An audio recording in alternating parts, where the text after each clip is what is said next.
तो जो आज का अपना टॉपिक है वो है शूल। तो शूल में सबसे पहले हम देखेंगे इसका परिचय, निरुक्ति, निदान, संप्राप्ति, घटक, फिर इसके भेद देखेंगे, उसके बाद प्रत्येक भेद के लक्षण और साध्यता असाध्यता, फिर इसके उपद्रव। तो इस प्रकार से चैप्टर हमारा हो जाएगा कंप्लीट। तो स्टार्ट करते हैं सबसे पहले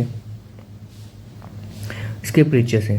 परिचय में बोला गया कि जो शूल होता है अपना वो वाद दोष की प्रधानता के कारण उत्पन्न होता है।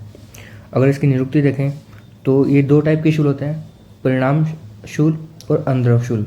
जो परिणाम शूल है वो भोजन जीर्ण के बाद उत्पन्न होता है, और जो अंद्रव शूल है वो भोजन जीर्ण अवस्था में या फिर भोजन जीर्ण होने से पूर्व उत्पन्न होता है। अब इसके देखेंगे हम निदान। निदान में बोला गया है कि जैसे असात में भोजन करना, विषमाशन करना, अत्यधिक विरुद्ध भोजन करना, रुक्ष, तीक्ष्ण, कटु, लवण, शीत भोजन करना, अजीर्ण और वेग धारण, तो ये सब शूल के निदान है। अब देखते हैं इसकी संप्राप्ति के बारे में। संप्राप्ति में बोला है कि निदान के सेवन करने से वात दोष प्रकोपित होएगा और अग्नि की तुष्टि होगी। अब जो वात दोष प्रकोपित हुआ उससे क्या हुआ कि उसने क्या किया कि पित्त और कफ को आवर्त कर लिया, जिससे शूल की उत्पत्ति हुई। और शूल कहाँ हुआ? पित्त स्थान में अन्न के द्वारा उत्पन्न होता है। ठीक है, इसकी संप्राप्ति कंप्लीट हुई। इसके बाद देखेंगे इसके घटक। घटक में बोला है कि इसका दोष समान वायु, पाचक पित्त, क्लेदक कफ, दुष्य अनरस है। श्रोतस कौन सा है इसका? अनवह, श्रोतदुष्टि, संग हो रहा है इसका। ठीक है, श्रोतस के संग होने से अधिष्ठान अमाशय और ग्रहणी, अग्नि संबंध हो रही है, स्वभाव आशुकारी है, साध्य असाध्य इसमें ये साध्य रोग है। इसके अगर भेद की बात की जाए तो जो परिणाम शूल है उसके 7 भेद बोले, वात, पित्त, कफ, फिर द्वंद्व आ जाएंगे इसमें दो के जोड़े में, वात पित्त, वात कफ, पित्त कफ, और लास्ट में अपना सन्निपात जिसमें तीनों के तीनों अपने आ जाते हैं। ठीक है, तो ये इसके भेद हो गए। कौन से? परिणाम शूल के भेद। अब सबसे पहले एक एक करके हम देखेंगे। तो सबसे पहले आता है अपना वातज शूल के लक्षण। तो क्या बोला है? आद्यमान, आटोपम, वीण, मूत्र विबंध, अर्ति और कंपन। तो ये हो गए इसके लक्षण। अब स्निग्ध भोजन करने से और उष्ण भोजन करने से ये रोग क्या हो जाता है? शांत हो जाता है। ठीक है, अगला देखेंगे हम पित्तज शूल के लक्षण।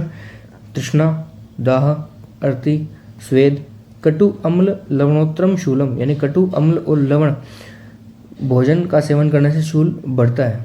ठीक है, इसके उपचार कैसे करेंगे? शीत उपचार करने से ये शांत हो जाता है।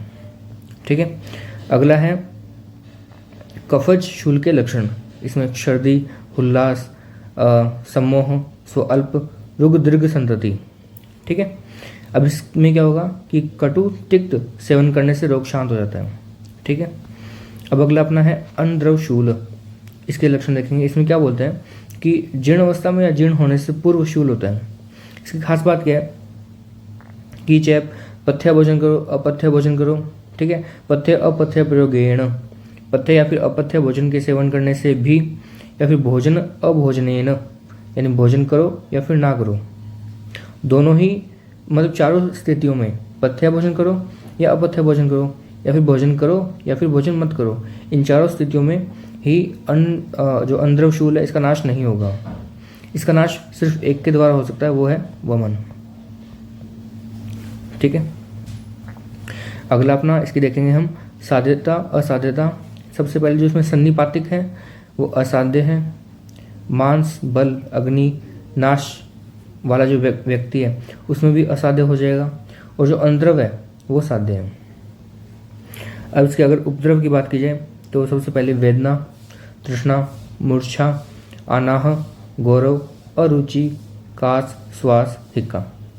तो शूल काफ़ी छोटा सा चैप्टर है, 5 ही मिनट में कंप्लीट हो गया।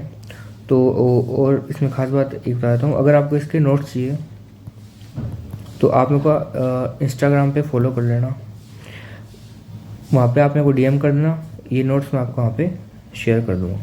ठीक है।